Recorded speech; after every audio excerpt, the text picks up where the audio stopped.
ജീവിതത്തിൽ നാം ഒരുപാട് ആളുകളെ കാണുന്നു. നിങ്ങളും അങ്ങനെ ഒരുപാട് ആളുകളെ കണ്ടു കാണും. ജീവിതത്തിൽ സ്വയം ഒന്നും നേടിയില്ല എന്ന് ചിന്തിക്കുന്നവരെ. അങ്ങനെയുള്ള ആളുകൾ അവർ സ്വയം സ്വീകരിച്ചു കഴിഞ്ഞതാണ് ഈ ജീവിതത്തിൽ അവരെ കൊണ്ട് ഒരു കാര്യവും നടക്കില്ല എന്ന്, അവർക്കൊന്നും ചെയ്യാൻ സാധിക്കില്ല എന്ന്, ഒന്നിനും അവർ യോഗ്യരല്ല എന്ന്. പക്ഷെ അങ്ങനെയല്ല. ഈ ലോകത്തിൽ യോഗ്യതയില്ലാത്തവരായി ആരും തന്നെ ഉണ്ടാകില്ല. ഒരു മന്ത്രത്തിന്റെ ഭാഗമാകാത്ത ഒരക്ഷരവും ഉണ്ടായിരിക്കുകയില്ല. ഔഷധമല്ലാത്ത ഒരു സസ്യവുമില്ല. സമയമാകുമ്പോൾ അമൃതായി മാറാത്ത വിഷവുമില്ല. ഇപ്രകാരം ഒരു വ്യക്തിയും അയോഗ്യരല്ല. അവരെ അയോഗ്യരാക്കുന്നത് അവരുടെ ചിന്തയാണ്, അല്ലാതെ മറ്റൊന്നുമല്ല. നിങ്ങളുടെ ആ ചിന്താഗതിയാണ് ആദ്യം മാറ്റേണ്ടത്. അതിനാൽ സ്വയം മനസ്സിലാക്കൂ.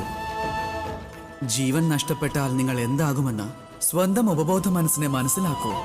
ഈ പ്രപഞ്ചം തന്നെ നിർമ്മിക്കപ്പെട്ടത് ആഗ്രഹം എന്ന ഒന്നുകൊണ്ടാണെന്ന് മനസ്സിലാക്കുക. ഈ ലോകത്ത് നിരാശയോ പ്രത്യാശയോ പിന്നെ പരാജയമോ അങ്ങനെ ഒരു ഭാവത്തിനും സ്ഥാനമില്ല. രാധേ രാധേ.